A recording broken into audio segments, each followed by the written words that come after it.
At the recent SAP Spend Connect event in London, there was a number of very interesting presentations, and one that really caught my eye was the Ecovadis presentation by Lazar, their sales leader, and Tara McHale from Accenture, and they presented the data from the Ecovadis Sustainable Procurement Barometer, which I found very impressive both in terms of its depth and its breadth, the range of topics that it covered.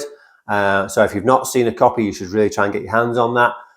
But what really caught my eye was the data on skills. Obviously that's a subject very close to my heart. And if you look at it, it's very interesting because they presented the data as being the difference between the past 2 years in terms of demand versus the next 2 years in terms of the projected demand. And they classified organisations as leaders and non-leaders. So let's look at what that data was telling us. So first of all, the thing that caught my eye was that if you look at the past 2 years, there wasn't a massive gap between the leaders and the non-leaders in several of the categories. Why is that? Well, when I thought about it, I thought, well, these organisations are all engaged with Ecovadis, so even the non-leaders are reasonably mature in their thinking compared to the wider market. So there's probably a third group that don't engage in this, that are a long way behind. So that was my sort of reasoning there. And then when I looked at where the two biggest gaps were in terms of the difference between leaders and non-leaders, what I saw was that the biggest one was for ESG data analysis and reporting. That was 40% for the leaders, 22% for the non-leaders, and green procurement strategies, which was 35 and 23 respectively. And that got me thinking that those leaders have probably been measuring their data from an ESG perspective for longer. They're perhaps more mature in their thinking, and they've reached a point whereby they're actually starting to put in place strategies that they can execute. So I think that was my thinking there. And of course, if you're not measuring it, how can you possibly hope to influence and improve it? So interesting that data was reflecting what's been going on the last couple of years. Now, the thing that really got my attention about the next 2 years was some significant increases. So, for example, if you take green procurement strategies, that was up for the leaders from 35 to 53 from the last 2 years to the next 2 years.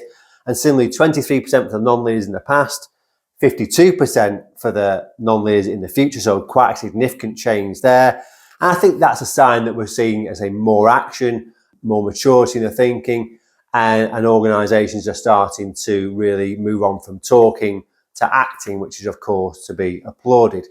But from a personal perspective, from a career perspective, if you're one of those people works for an organisation, one of the leaders, and you're now in a point whereby you're actually executing meaningful, sustainable procurement strategies and driving results, you're in a really good place because the demand for your skills is going to go up. You're still in a relatively small talent pool, so when the demand goes up, the supply-demand equation is definitely going to be in your favour from a career choices perspective, from a salary perspective, and from the ability to actually go and do something that you're passionate about, because that's one of the things I see in a lot of the people who've got experience in this area. They're actually doing it because they really care about it. So that's a very interesting sign. I think we'll see that evolve over the next couple of years, but it certainly backs up what I see and hear in the market.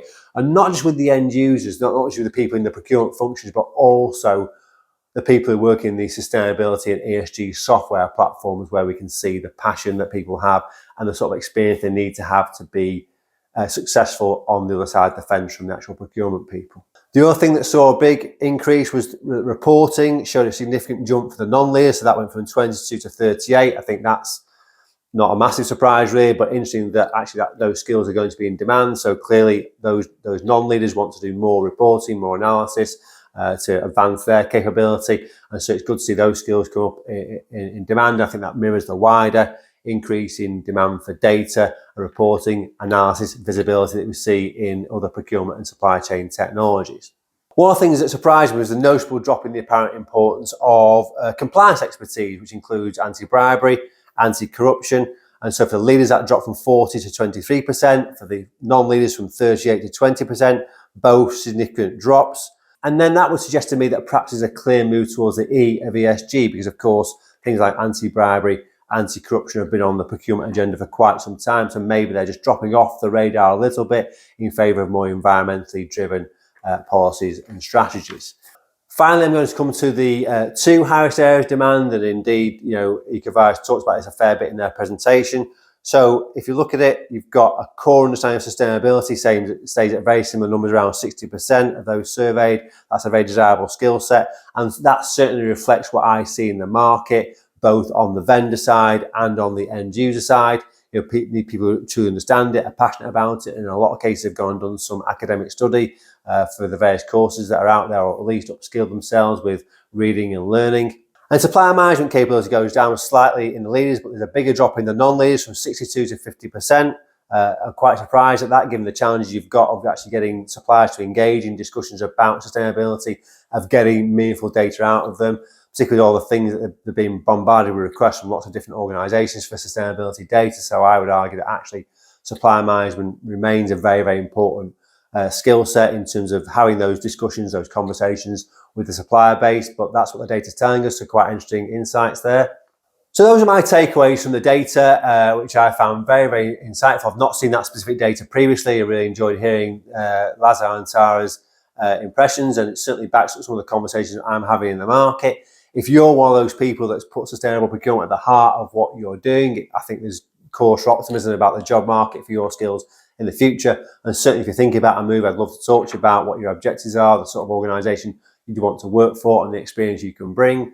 Similarly, if you're a CPO or procurement leader and you are thinking about hiring some of these skills and don't know where to find them, well, I've got the network from all the events that we attend, from talking to people about what they're doing in these areas, seeing this data, know which organisations are attending the webinars and attending the events. So we know what that market looks and feels like. So if that's something which you need more information on, we'd love to hear from you. So I hope you found that interesting. Welcome your comments, and if you want to get in touch with me, you can find me on LinkedIn, or contact details, of course, on everydaily.com. Okay, thank you.